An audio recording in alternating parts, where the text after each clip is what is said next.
दूसरी बात मौलाना अबू बकर मुआविया के केस की है, जिनके ऊपर 3 तरह के केसेस बनाए गए और हर केस जो था अपने अंदर सुकम रखता था और हर केस के अंदर बुनियादी तौर के ऊपर कई कमजोरियां मौजूद थी। एक केस तो इस कदर जालिमाना था कि बाकायदा पुलिस की कस्टडी के अंदर उनको लेकर उनके ऊपर बुराई का पर्चा किया गया, जिससे यह बात साबित होती थी कि बाकायदा उनकी जात को टारगेट करने की कोशिश की जा रही है।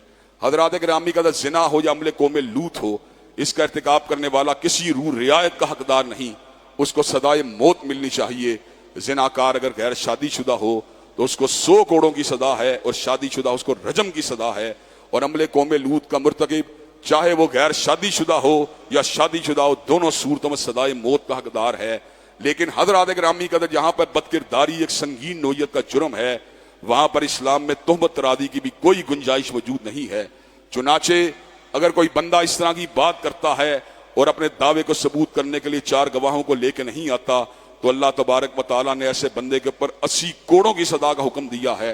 अफसोस की बात यह है, इस मुल्क के अंदर हमारे हसास इदारे इस हवाले से अपनी जिम्मेदारियों को निभाने की बजाय फिरका वाराना तकसीम की बुनियाद के ऊपर लोगों को टारगेट कर रहे हैं, जिससे मुआशरे के अंदर बदउनवानी बेइंसाफी के चलन के प्रमोट होने के साथ साथ फिरका वाराना कशीदगी और तबकाती कशमकश के इम्कानात भी बढ़ रहे हैं।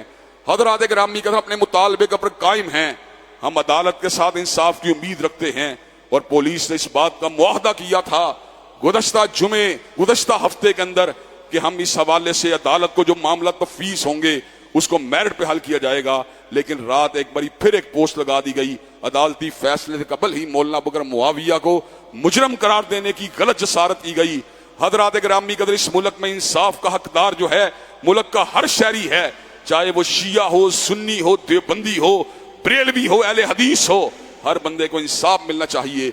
लेकिन अगर इस मुल्क के अंदर इंसाफ फिरका वाराना बुनियादों के तकसीम करने की कोशिश की जाएगी या तबकाती बुनियादों पर तकसीम करने की कोशिश की जाएगी, क्या अमीर इंसाफ को हरीस सकता है या कोई खास मसलक का बंदा सियासी रसूख के जरिए इंसाफ को हरीस सकता है, तो हम इस पॉलिसी को कभी भी कबूल नहीं कर सकते।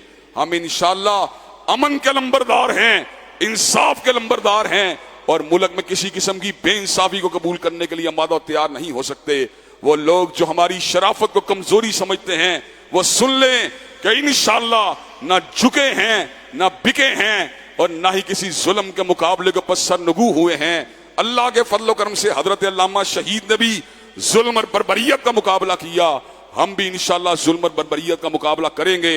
और ये बात आपको बतला देना चाहता हूं, आपको भी अपने हकूक के हवाले से हसास और बेदार होना पड़ेगा और आपको भी जुल्म के सामने सीना सबर होना पड़ेगा। इसलिए कि यह बात दुरुस्त है कि तकदीर के काजी का ये फतवा है अजल से है जुर्म ज़ईफी की सजा मर्ग मफाजात।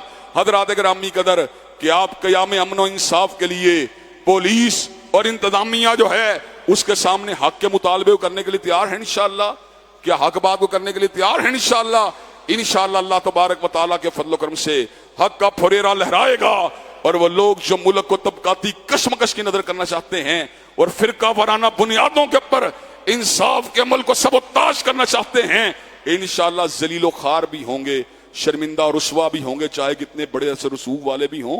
मेरे अल्लाह की ताकत से बड़ी किसी की ताकत नहीं है।